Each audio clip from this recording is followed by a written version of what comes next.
अस्सलामुअलैकुम। सुहेल ख़ान अपने नए वीलॉग के साथ आज सुप्रीम कोर्ट के बाहर इस सब्ज़ाज़ार में हम खड़े हैं और मेरे साथ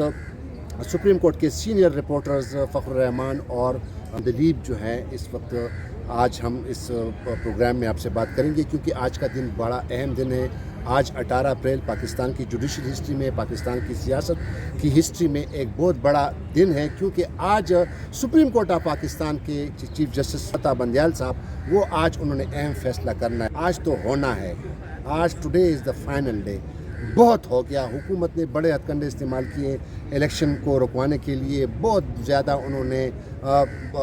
जो है साजिशें की, लेकिन chief justice of Pakistan justice फता बंदयाल अपने जो है तमाम अपने जो उन्होंने जो ऑर्डर्स दिए हैं उस पर मुकम्मल डटे हुए हैं और आज उन्होंने एक ज़बरदस्त ऑर्डर जारी करना है। आज ऑर्डर इसलिए जारी करना है कि आज स्टेट बैंक की जानिब से जब उन्होंने गुज़िश्ता रोज़ स्टेट बैंक को कहा था कि आप 21 अरब रुपए इलेक्शन कमीशन ऑफ पाकिस्तान को दें 17 अप्रैल को, और फिर 18 अप्रैल को आपने हमें रिपोर्ट देनी है कि आपको पैसे मिले, आपने पैसे दे दिए या नहीं। तो आज उन्होंने रिपोर्ट जमा करानी है और आज अगर ये पैसे उन्होंने नहीं दिए तो ये खुला जो है तौहीन अदालत की तौहीन होगी, कंटेम्प्ट ऑफ कोर्ट होगी, और कंटेम्प्ट ऑफ कोर्ट में फिर कौन जाएगा। Chief justice of Pakistan justice फता बंदयाल ने अपने पहले ऑर्डर में भी लिखा है कि इन लोगों ने मौजूदा हुकूमत ने सुप्रीम कोर्ट का हुक्म ना मानकर डिसओबीडियंस की है, नाफरमानी की है, और नाफरमानी की जो नताइज हैं वो सबको मालूम है, वो किसी से ढकी छुपी बात नहीं है। इस पर हम आज बात करेंगे। सबसे पहले मैं अपने दोस्त फ़खरुर रहमान ये बताइएगा कि आज किस तरह देख रहे हैं आप? देखें, सुबह बादल छाए हुए थे, गहरे बादल थे, बारिश भी हो रही थी और अभी मौसम खुलने शुरू हो गया, धूप भी निकली है। तो सुप्रीम कोर्ट के 3 रुकनी बेंच ने अपनी जो समाअत थी वो तो मुकम्मल कर ली और उसके बाद जो ऑर्डर्स उन्होंने जारी किए थे उस ऑर्डर के ऊपर इम्प्लीमेंटेशन के लिए सुप्रीम कोर्ट जो थी वो पूरी अपनी निगाहें लगा कर बैठ गई। आज का दिन इसलिए इम्पोर्टेंट है, जैसे आपने अपने इब्तिदाइये में बताया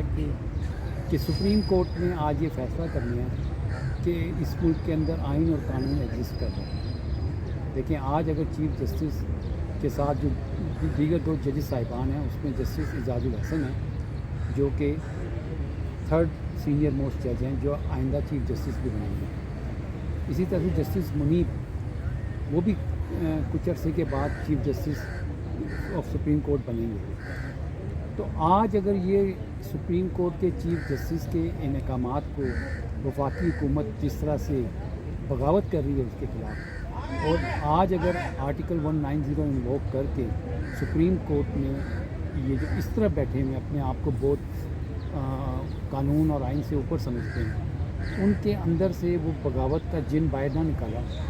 तो फिर आवाम होगी और उनकी गिरबान होगी। क्योंकि पाकिस्तान के अंदर इस वक्त सारे मामलात जो हैं, चाहे वो सियासी हों, चाहे वो आईनी हों, चाहे कानूनी हों, वो ये जो तिकोनी बिल्डिंग है जिसको ट्राइकोटोमी ऑफ पावर का आप निशान भी कह सकते हैं, यहाँ पे पहुँच चुकी है। जो भी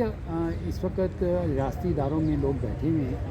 वो अपने हलफ की वजह से आइन को प्रोटेक्ट करने के ज़िम्मेदार हैं, उनकी ये ड्यूटी है। सिक्योरिटी फोर्सेस में से कोई ये नहीं कह सकता कि मैं सिक्योरिटी नहीं दूँगा, क्योंकि वो भर्ती सिक्योरिटी देने के लिए होती है। अगर कोई बंदा सिक्योरिटी फोर्स में भर्ती होता है, चाहे वो पुलिस है, रेंजर्स है, FC है, फ़ौज है, एयर फोर्स है, नेवी है, उनका तो काम ही सिक्योरिटी देना है, मुल्क के लिए सिक्योरिटी देना है, बैरूनी जालियत के ख़िलाफ़ लड़ना है, मुल्क के अंदर जो अमन मान की सूरत हाल है उसको इस्तेकाम देना। और इलेक्शंस तो भाई इस मुल्क के अंदर सब कहते हैं कि सियासी इस्तेकाम होगा तो माशी इस्तेकाम होगा, माशी इस्तेकाम होगा तो अंदरूनी और बैरूनी सरमायाकार आएगा। तो पाकिस्तान का जो मुस्तकबिल है वो आज डिसाइड होने जा रहा है। ठीक है, ये जो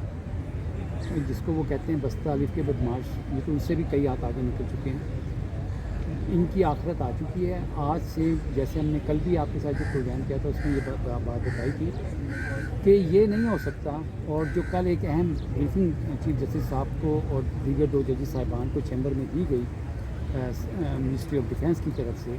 और दीगर जो पाकिस्तान के सिक्योरिटी से मुतल्लिका इदारों के सरबराहान हैं वो यहाँ पे मौजूद थे, उन्होंने तो साफ़ तौर पर सुप्रीम कोर्ट को यकीन दहानी कराई है। नहीं जनाब, ऐसा भी नहीं है कि मुल्क के अंदर जो है ना जगह जगह पर اس وقت بارودی سہولت اچھا فخر سوری ٹو کٹ الیکشن نہیں ہو سکتا. یہ ذرا اس کے بارے میں